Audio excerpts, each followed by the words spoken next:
ಹೊಡೆದಾಡಕ್ಕೆ ಬೇಕಲ್ಲಪ್ಪ. ಬಾಮೈಕ್ಳು ಬೇರೆ ಕರ್ಸವನೇ ಫೋನ್ ಮಾಡಿ, ಏನು ಅಣ್ಣ ಬಂದ, ಏನಿಲ್ಲ ಮಗ ಊರ ಯಜಮಾನ್ರಿಗೆ ಹೇಳು ಅಂದರೆ ಊರು ಜನ ಎಲ್ಲ ಒಂದೇ ತಾಗ ಸೇರಿಸಿದಿ ಅಂದ. ಬೇಕಂಬಾ ಭಾಗ ಮಾಡ್ಕೋ ಬೇಕನ ಅಂದ. ಇರಲಿ ನಡಿಯಪ್ಪ. ಕೂತ್ಕೊಂಡ್ರು.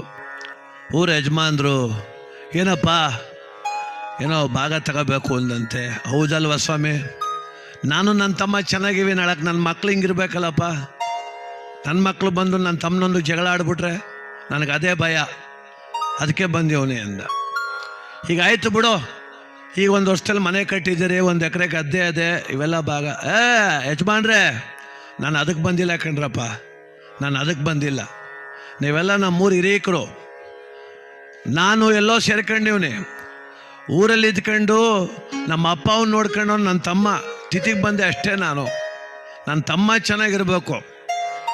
ಭಾಗ ಏನೂ ಇಲ್ಲ ಇಲ್ಲಿ. 1 ವರ್ಷದಲ್ಲಿ ಕಟ್ಟಿರೋ ಮನೆ ನಂಗೆ ಬೇಡ, ಅವನೇ ಮಡಿಕಲಿ. ಪಕ್ಕದಲ್ಲಿ 2 ಕುಂಟೆ ಸೈಟ್ ಅದೇ, ಅದೊಂಚೂರು ನನಗಿರಲಿ ಅಷ್ಟೇ. 10 ಎಕರೆ ಗದ್ದೆ ಅದು ನಂದು. ನನ್ನ ಹಳ್ಳಿ, ನನ್ನ ಗ್ರಾಮ.